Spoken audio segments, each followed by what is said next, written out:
My dear nephew, said my uncle, pressing me to his breast, you are saved.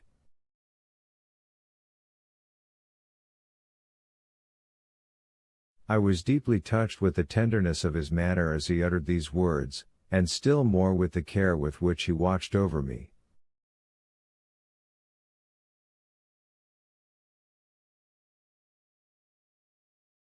But such trials were wanted to bring out the professor's tenderer qualities. At this moment Hans came, he saw my hand in my uncle's, and I may safely say that there was joy in his countenance.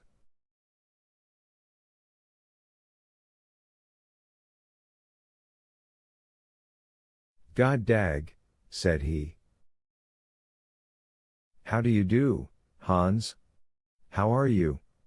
And now, uncle, tell me where we are at the present moment?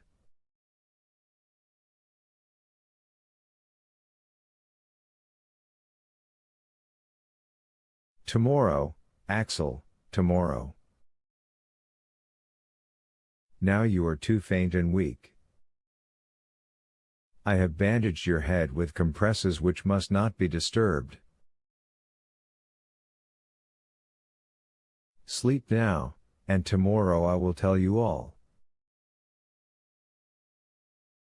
But do tell me what time it is, and what day. It is Sunday, the 8th of August, and it is 10 at night. You must ask me no more questions until the 10th.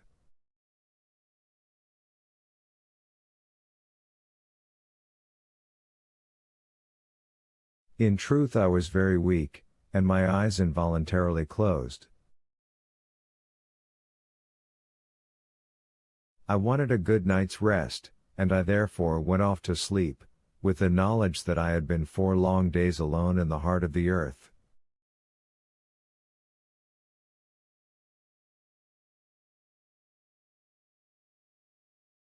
Next morning, on awakening, I looked round me. My couch, made up of all our traveling gear, was in a charming grotto, adorned with splendid stalactites, and the soil of which was a fine sand.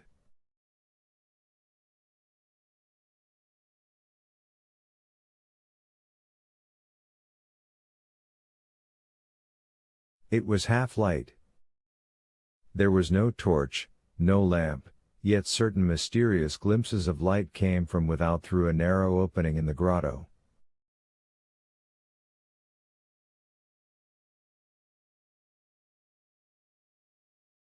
I heard too a vague and indistinct noise, something like the murmuring of waves breaking upon a shingly shore, and at times I seemed to hear the whistling of wind.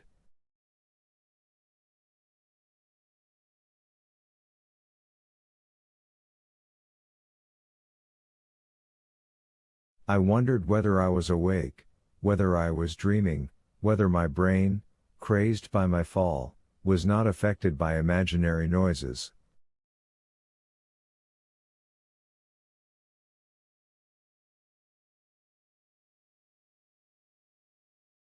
Yet neither eyes, nor ears could be so utterly deceived. It is a ray of daylight, I thought, sliding in through this cleft in the rock. That is indeed the murmuring of waves.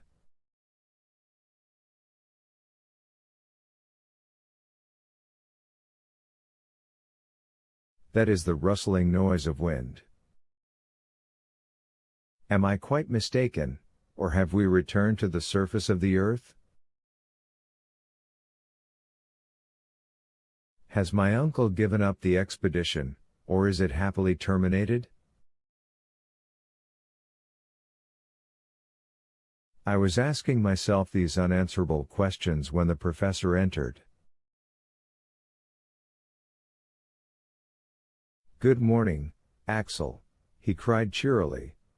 I feel sure you are better.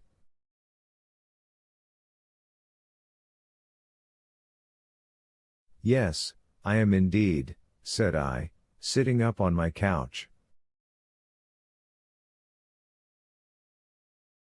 You can hardly fail to be better, for you have slept quietly. Hans and I watched you by turns, and we have noticed you were evidently recovering.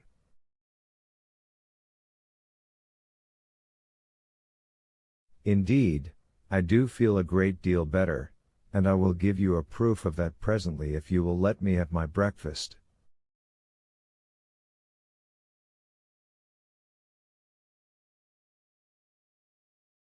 You shall eat, lad. The fever has left you. Hans rubbed your wounds with some ointment or other of which the Icelanders keep the secret, and they have healed marvelously.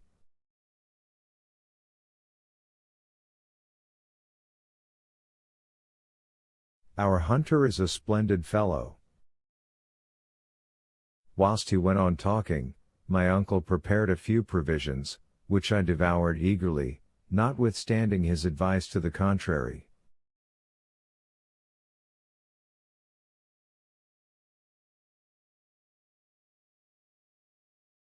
All the while I was overwhelming him with questions which he answered readily.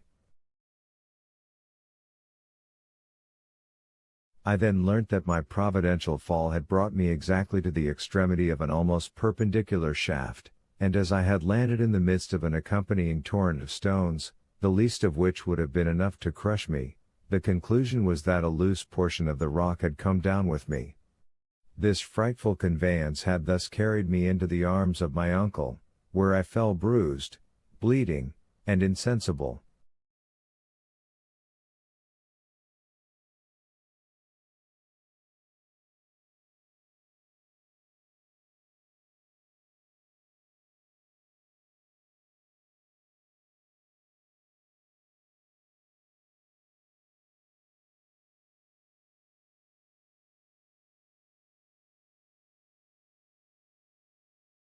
Truly it is wonderful that you have not been killed 100 times over.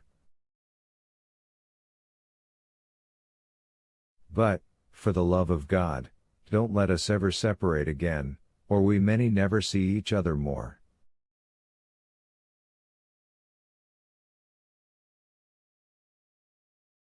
Not separate? Is the journey not over, then? I opened a pair of astonished eyes, which immediately called for the question. What is the matter, Axel? I have a question to ask you. You say that I am safe and sound? No doubt you are. And all my limbs unbroken? Certainly. And my head?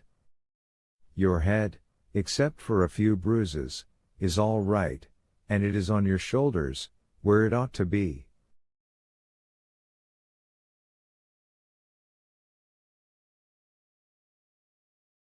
Well, I am afraid my brain is affected. Your mind affected? Yes, I fear so. Are we again on the surface of the globe? No, certainly not. Then I must be mad, for don't I see the light of day, and don't I hear the wind blowing, and the sea breaking on the shore?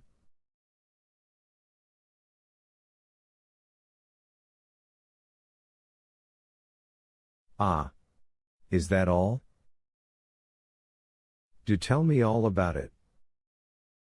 I can't explain the inexplicable, but you will soon see and understand that geology has not yet learnt all it has to learn.